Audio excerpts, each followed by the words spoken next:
One of the things I find most offensive is that I am a self-hating Jew if I am loyal to that tradition of Judaism which has produced such figures as Karl Marx, Baruch Spinoza, Jesus, all those Jewish heretics. Somehow all those guys are freaks, and Bibi Netanyahu represents my true soul. And if I don't like Bibi Netanyahu very much, I'm a self-hating Jew. I can't express how offensive I find that. Those people don't speak for me, and they don't speak for a majority of Jews worldwide. And the fact that they are taking our safety, our culture, our traditions, and using it as a weapon to fight against someone who wants to redistribute a little money so there aren't homeless people on the street, it's a deep, profound insult to the humanistic spirit which is at the core of Judaism. It is itself anti-Semitic. I come from a left-wing Zionist tradition. Actually, my mom was Hashem al-Hatzair, who were socialist Zionists. One of the things which is terrifying is how the right wing has essentially captured the Jewish identity more and more. You hear people saying, well, you know, when people make anti-capitalist statements, they're being subtly anti-Semitic because, as we all know, Jewish people are more likely to be capitalists. It's like Karl Marx, the opposite of that, Rosa Luxemburg, Leon Trotsky, Emma Goldman. There's a long tradition of Jewish radicalism. To some degree, what we now think of as the left is a product of Jewish thought and the Jewish tradition just as much as, say, Christianity comes out of that tradition. When brown shirts hit the street, when the Nazis show up and start taking people away, the guys who are out there defending the Jewish neighborhood will tend to be the radical left. Basically, will tend to be exactly the people that were being targeted. So it's crazy to go after them and to ignore the right. You know, they went through anything that Corbyn had ever said and tried to figure, is there anything we can construct as if it were somehow anti-Semitic? Obviously, if you did that, you could prove anybody was anti-Semitic. You could prove that Margaret Thatcher or Ronald Reagan were communists. If you just took quotes in isolation and said, well, he laid a wreath. I mean, Ronald Reagan did lay a wreath on the cemetery of SS troops at Bitburg, the very same force that was running Auschwitz. He knew he was doing it, and no one's ever accused him of being an anti-Semite as a result. Around the same time, as everybody was going on and on and on about how Corbyn is supposedly an anti-Semite because he wasn't rigorous enough in disciplining trolls on Twitter, you have Boris Johnson and Steve Bannon. Steve Bannon is doing a tour of the radical right. He's going to give a speech in Commons today that's going to throw down. He just went back to the Daily Telegraph as a columnist. I've been talking to him all weekend about this speech. And the very next day, or maybe it was 2 days, Johnson comes out with that famous letterbox thing about women in burqas. It was obvious that Bannon gave him the idea. So here he is intentionally sort of inflaming Islamophobic, doing this kind of little dog whistle game on the advice of an overt racist. And everybody's like, la-di-da-da-da, nothing to see here. I mean, Boris Johnson wrote a book which is so obviously anti-Semitic. The only thing you can think is that people are just pretending not to see it. He actually describes Jewish oligarchs controlling the media and fiddling with the news to change it to their advantage. I mean, it's a classic anti-Semitic Jewish conspiracy theory, overtly expressed, you know, in his own name, in something he wrote. Now, find me anybody in the Labour Party who's done something like that. Yet, if you look at the number of mentions of Tory or conservative anti-Semitism versus Labour anti-Semitism in the media, at its height in 2018, there were over 6,000 articles mentioning Labour anti-Semitism, and the number of articles mentioning Tory or conservative anti-Semitism was 0.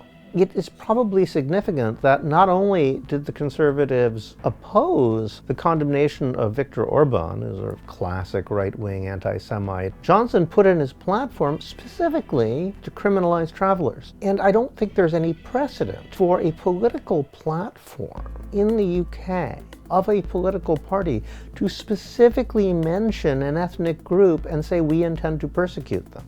And it's a very group that, second to the Jews, was the most persecuted by the Nazis. Anti-Semitism has to be fought like any other form of racism. You can't single it out and say the rules are different from some people than for others. All of these forms of structural bias, of prejudice, I don't like to use the word hatred, because I think the word hatred is overused. A lot of the people who are the most dangerous are not the ones who are inspired by strong emotions like hatred. They are cynical, calculating people who are trying to turn people against each other, create a kind of political poison, to take people whose interests are in common, whose experiences are much more similar to each other than they are to the people in control of our society, and to make them hate each other.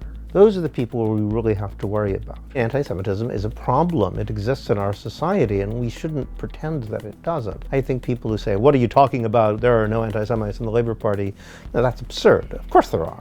On the other hand, the question is it worse in the Labour Party than it is anywhere else? And at least until this scandal broke, it was very clear that Labour Party voters were less likely to be anti-Semitic. On the other hand, if you're trying to create anti-Semitism, if you're trying to create a feeling that there is a Jewish conspiracy intervening in politics, I can't think of a better way of doing it than what actually happened, which is a group of people, most of whom were not Jewish, going to the media and screaming their heads off and trying to create hysteria, trying to terrify the Jewish population, trying to create an atmosphere of fear, of potential purges within a political party, because then people are going to say, well, maybe there is some kind of conspiracy going on. I mean, it wasn't, as it turned out, largely a Jewish conspiracy. Most of the people doing it weren't Jewish, and most of the people who were Jewish were hardly representative of the Jewish community at large. But it's important to remember that the people who were the most loud in accusing Corbyn of anti-Semitism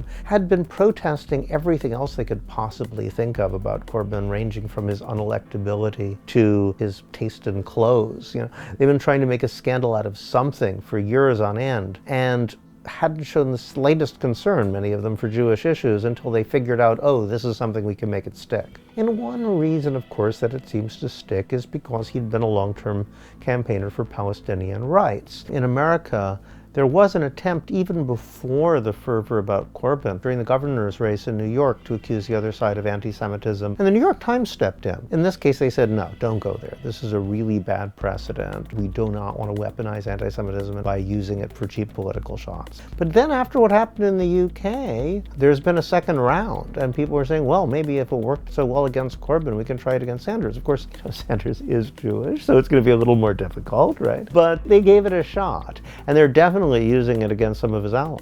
I think that it's important to distinguish between three things that people often confuse. One is anti-Semitism, another is anti-Zionism, and the third thing is opposition to the Israeli government. You can say that the current right-wing government of Israel is horrific and still not be opposed to the existence of Israel, let alone not hate Jews. And what people are trying to do now is not just conflate anti-Semitism and anti-Zionism, they're trying to inflate anti-Semitism, anti-Zionism, and opposition to a particular political party and its agenda, which is just crazy.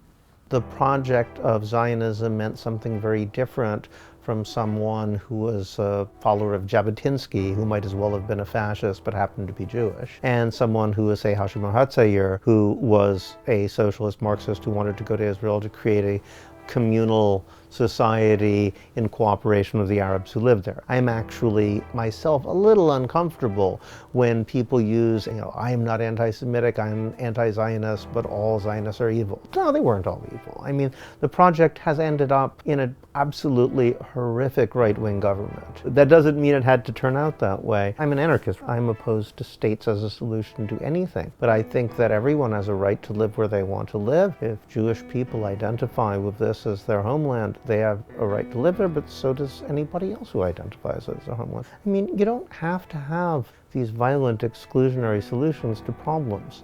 It is conceivable for people to work out their problems reasonably and get along. In fact, it requires a lot of work to keep people apart, to keep people from comparing notes and noticing that actually they have a lot more in common than they have which divides them. You have forces right now in the Middle East trying as hard as they can to stop people from realizing how much they have in common, in much the same way that racism has been deployed to keep working class people from uniting against their employers. At this time, nationalists' ideologies are almost invariably deployed to keep people forgetting how much they actually have in common with their neighbors.